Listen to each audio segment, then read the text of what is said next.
ब्रह्मास्त्र ब्रह्मा द्वारा निर्मित एक अत्यंत शक्तिशाली और संहारक अस्त्र है जिसका उल्लेख संस्कृत ग्रंथों में कई स्थानों पर मिलता है। इसी के समान दो और अस्त्र है, ब्रह्मशीर्षास्त्र और ब्रह्मांडास्त्र, किंतु ये अस्त्र और भी शक्तिशाली है। ये दिव्यास्त्र परमपिता ब्रह्मा का सबसे मुख्य अस्त्र माना जाता है। एक बार इसके चलने पर विपक्षी प्रतिद्वंदी के साथ साथ विश्व के बहुत बड़े भाग का विनाश हो जाता है। यदि एक ब्रह्मास्त्र भी शत्रु के खेमे पर छोड़ा जाए तो न केवल वह उस खेमे को नष्ट करता है बल्कि उस पूरे क्षेत्र में 12 से भी अधिक वर्षों तक अकाल पड़ता है। और यदि दो ब्रह्मास्त्र आपस में टकरा दिए जाएं तब तो मानो प्रलय ही हो जाता है। इससे समस्त पृथ्वी का विनाश हो जाएगा और इस प्रकार एक अन्य भूमंडल और समस्त जीवधारियों की रचना करनी पड़ेगी। महाभारत के युद्ध में दो ब्रह्मास्त्रों के टकराने की स्थिति तब आई जब ऋषि वेदव्यास जी के आश्रम में अश्वत्थामा और अर्जुन ने अपने अपने ब्रह्मास्त्र चला दिए। तब वेदव्यास जी ने उस टकराव को टाला और अपने अपने ब्रह्मास्त्रों को लौटा लेने को कहा। अर्जुन को तो ब्रह्मास्त्र लौटाना आता था, लेकिन अश्वत्थामा ये नहीं जानता था और तब उस ब्रह्मास्त्र को उसने उत्तरा के गर्भ पर छोड़ दिया। उत्तरा के गर्भ में परीक्षित थे जिनकी रक्षा भगवान श्री कृष्ण ने की।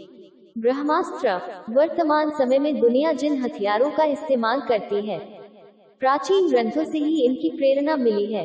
पौराणिक समय में मंत्रों का इस्तेमाल कर शत्रुओं पर प्रहार किया जाता था। बॉलीवुड फिल्म ब्रह्मास्त्र आने के बाद से इन विनाशक अस्त्र को लेकर लोगों में दिलचस्पी देखी जा रही है। लोग जानना चाहते हैं कि आखिर यह अस्त्र क्या था और कैसे इतना ताकतवर था। पौराणिक ग्रंथों से लेकर साइंस की रिसर्च तक में ब्रह्मास्त्र जिक्र मिलता है। साल 1945 में अमेरिका में ट्रिनिटी रिसर्च हुई थी जिसमें महाभारत के बारे में लिखा हुआ है। इस रिसर्च में माना गया है कि ब्रह्मास्त्र की वजह से ही इस युद्ध में तबाही मची थी। यह अस्त्र परमाणु बम से भी अधिक विनाशक था। पौराणिक ग्रंथों में ब्रह्मास्त्र का वर्णन किया गया है। इस अस्त्र को विनाशक और संहारक बताया गया है। ब्रह्मा जी ने ब्रह्मास्त्र का निर्माण किया गया था। वर्तमान समय में ब्रह्मास्त्र की तरह परमाणु बम है जो अपने लक्ष्य को पूरी तबाह कर देता है। पौराणिक कथाओं और ग्रंथों के मुताबिक ब्रह्मा जी ने ब्रह्मास्त्र को बनाया था। उनका इस अस्त्र बनाने के पीछे एक खास उद्देश्य था। वह चाहते थे कि सृष्टि में सभी कार्य नियम से हों और नियंत्रण में रहें। ब्रह्मा जी ने इसी उद्देश्य से संहारक ब्रह्मास्त्र की उत्पत्ति की थी। पौराणिक कथाओं में ब्रह्मास्त्र को बेहद खतरनाक अस्त्र बताया गया है। शास्त्रों में ब्रह्मास्त्र के अलावा दो अन्य अस्त्रों का भी जिक्र है। इनका नाम ब्रह्मशीर्षास्त्र और ब्रह्मांडास्त्र है। ब्रह्मा जी ने ही इनकी भी उत्पत्ति की थी। माना जाता है कि इस अस्त्रों के इस्तेमाल से धरती नष्ट हो सकती है। दुनिया का सबसे खतरनाक अस्त्र ब्रह्मास्त्र को माना जाता है। पौराणिक कथाओं में इसके विनाशक परिणामों का जिक्र है। ब्रह्मास्त्र अपने लक्ष्य को तबाह करने वाला अस्त्र है जो अपने शत्रु का विनाश करके ही रहता है।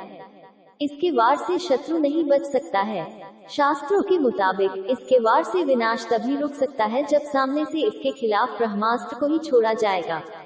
पौराणिक ग्रंथों के मुताबिक रामायण और महाभारत काल में सिर्फ कुछ योद्धाओं के पास ही ब्रह्मास्त्र था। रामायण काल में विभीषण और लक्ष्मण ही इसका इस्तेमाल